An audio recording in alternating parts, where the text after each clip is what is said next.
हमारे मथुरा में एक मुस्लिम भक्त हुए, उनका नाम था दादर रहमान। एक मुस्लिम परिवार में उनका जन्म हुआ। दूर दूर तक ठाकुर जी से कोई संबंध नाता नहीं था उनका। मदरसा पढ़ने के लिए जाते थे, लेकिन बड़े सीधे थे, मन बड़ा निर्मल था इनका। भले ही मुस्लिम परिवार में जन्मे थे, लेकिन ईद आदि के मौके पर जब हिंसा होती थी तो ये अपने घर में छुप करके बैठते, बहुत रोते। इनकी माँ बोलती, क्यों रोते हो? मुझसे देखा नहीं जाता, आप जीव को क्यों मारते हो? उसको भी तो जीने का अधिकार है। कोई व्यक्ति हमारे पेट को भरने के लिए थोड़ी जीवित होगा।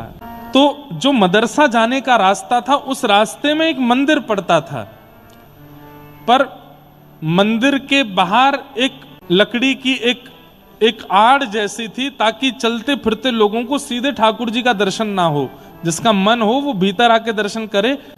पता नहीं कैसे एक दिन रात्रि में वो लकड़ी की जो आड़ थी वो टूट गई। अब उसकी मरम्मत कराने के लिए पुजारियों ने किसी को बोला, उसने कहा कि 10-15 दिन लगेंगे। ठाकुर जी को देखना है उसको और दिखवाना है खुद को। मंदिर के आगे से रोज निकलते थे, कभी दिखे तो थे नहीं ठाकुर जी। पर आज दादर रहमान छोटा बालक मदरसा पढ़ के लौट रहा था। जैसी उसकी दृष्टि पड़ी अंदर, आज वो दीवार नहीं थी, तभी त्रिभंग ललित श्याम सुंदर और बगल में किशोरी जी खड़ी हैं। वो झांकी दिखी तो रुक गया, या कहो 4 कदम आगे बढ़ गया था, 3 कदम पीछे आया, फिर देखा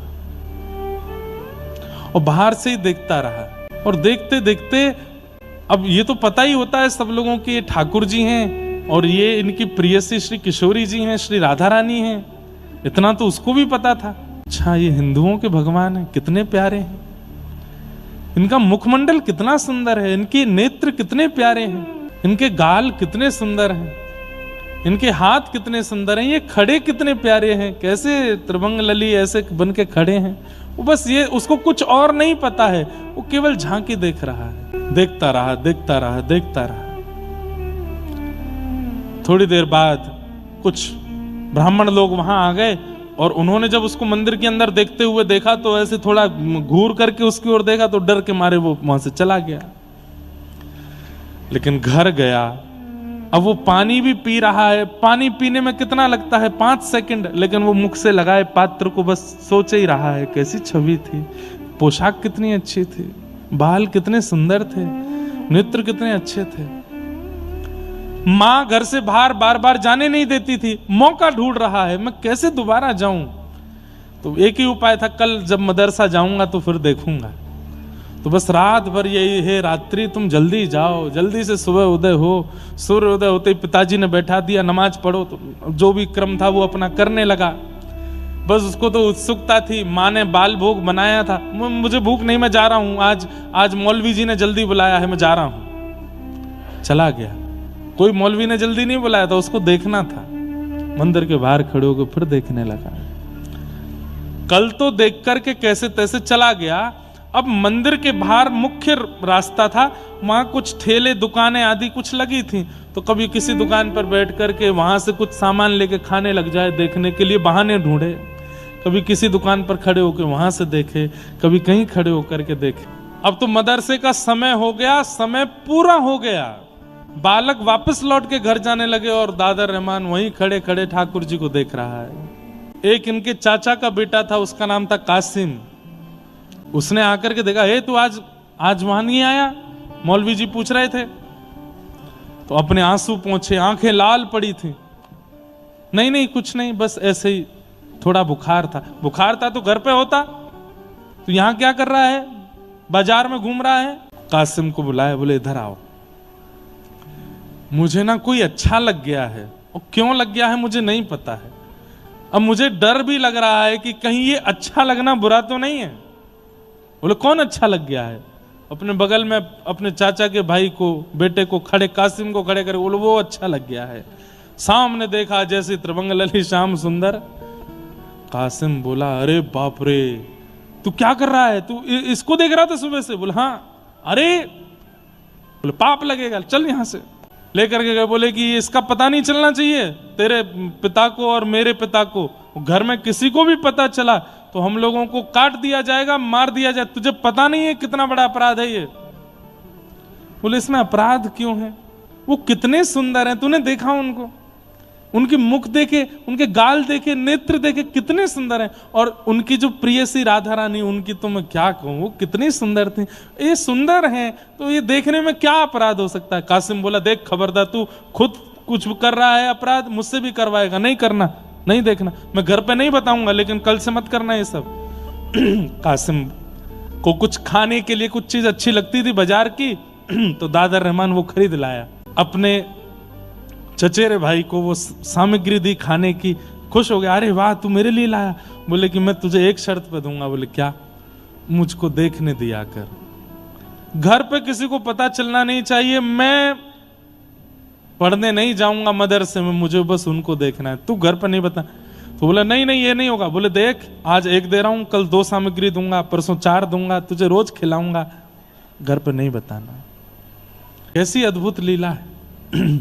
तो कासिम घर पे ना पता चले इसकी पूरी व्यवस्था करता था। वहां जाके मौलवी जी को रोज बोल देता था वो तो बीमार पड़ा है, उसको तो कुछ पेट में दिक्कत हो गई है, उसको ऐसा हो गया है वैसा हो गया है, इसलिए वो नहीं आ रहा है। 4-5 दिन निकलने के बाद कासिम बोले देख आज मौलवी जी कह रहे थे अगर दादर नहीं आया तो मैं उसके घर जाके देख के आऊंगा उसको, भाई क्यों नहीं आता है वो। तो दादर रहमान दूसरे दिन चला गया पढ़ने।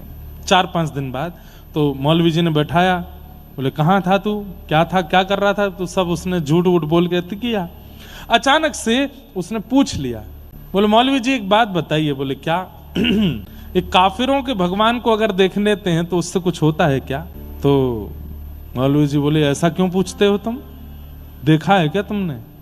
नहीं नहीं मैंने देखा नहीं, बस पूछ रहा हूं। हम मथुरा में रहते हैं, यहाँ चारों तरफ उनके मंदिर हैं, कभी दिख जाए तो और बड़े उन्होंने नियम बता दिए, ये ऐसे नमाज करना, फिर ये करना, ये वाला क्रम करना पड़ेगा, वहां तुम्हारा तीर्थ है वहां जाकर के ये करना पड़ेगा, और ऐसा कर रहे हो तब जाकर के उसका जो पाप होगा वो निकलेगा। दादर रहमान बोला बहुत कठिन है, नहीं करना मुझे। मैं देखने में ही राजी हूं, ज्यादा से ज्यादा पापी लगे, मरने के बाद जहन्नुम में जाना पड़ेगा। बोले मरने के बाद ही तो जाएंगे, जब तक जीवित हूं तब तक देख लेता हूं, जहन्नुम ही तो जाना पड़ेगा, देखना नहीं छोड़ पाऊंगा। कासिम ने एक दिन कहा, बोले देख तेरा बहुत ज्यादा हो गया है ये, तू रोज रोज यहाँ खड़े खड़े और तू रोने लग गया आजकल, तू वहां रोता रहता है, ऐसे में ठीक नहीं है, मैं तेरे पिताजी को बता दूंगा। बोले मत बताना, बहुत मारेंगे और दर्शन करना बंद करवा देंगे, मुझे बहुत अच्छा लगता है इनको देखना। बोले मैं बताऊंगा। और कासिम ने जाकर के घर पर बता दिया कि दादर रहमान एक मंदिर के बाहर खड़े होकर दर्शन करता है। ये नहीं बताया रोज करता है, बस इतना कह दिया कि आज किया था, मैंने देख लिया था।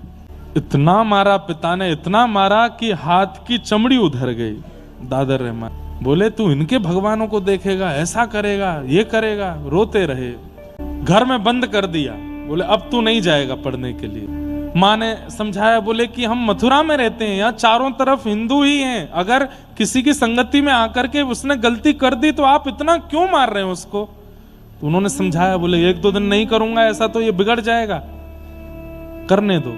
माँ पूछती है पानी पियोगे? बोले नहीं। भोजन करोगे? बोले नहीं। दर्द हो रहा है तेरे हाथ में लग गई? बोले नहीं। तो फिर? माँ आंखों में दर्द हो रहा है। बोले क्यों? उनको देखना है। माँ तू मेरे साथ चल के देख तो सही, वो कितने सुंदर हैं, उनका स्वरूप, उनका श्रृंगार, उनका तू रूप देखेगी ना माँ, तू भी मोहित हो जाएगी। माँ तो घबरा गई, बोले ये हमारे घर का बेटा, इसको क्या हो गया? ये 2-4-10 दिन तक दर्शन नहीं करने दिए, घर से बाहर नहीं जाने दिए। तो दादर रहमान को लगा अब मुझे नाटक करना पड़ेगा, तभी मैं घर से निकल पाऊंगा। एक दिन सुबह उठ के नमाज अदा करने लगे। पिताजी को लगा कि नहीं सुधर गया।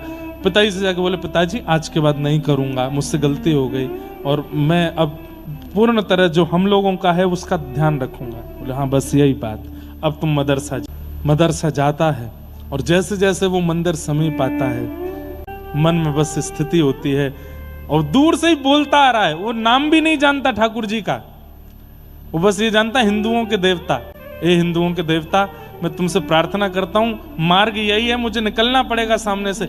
आज मुझे 2-4 दिन मदरसा जाने दो, मुझको रोकना नहीं, पर मैं एक बार तुमको देखूंगा। मुझे पकड़ नहीं लेना, मुझे जाने देना, पर मैं देखूंगा जरूर।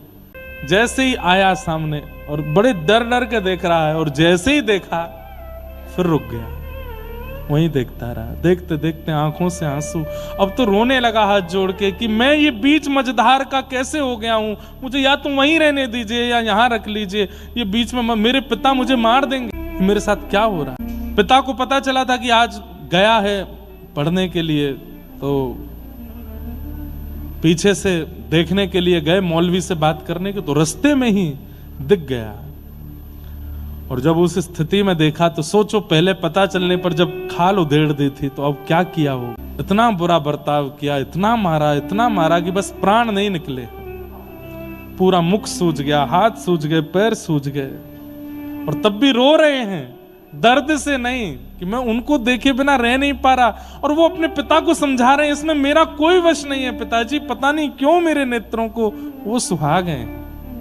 मौलवी बुलाए, झाड़ फूंक करने वाले बुलाए, तंत्र मंत्र करने वाले बुलाए कि हमारे बेटे पर कोई ऊपर का साया है, ये उनके देवता को देखता है।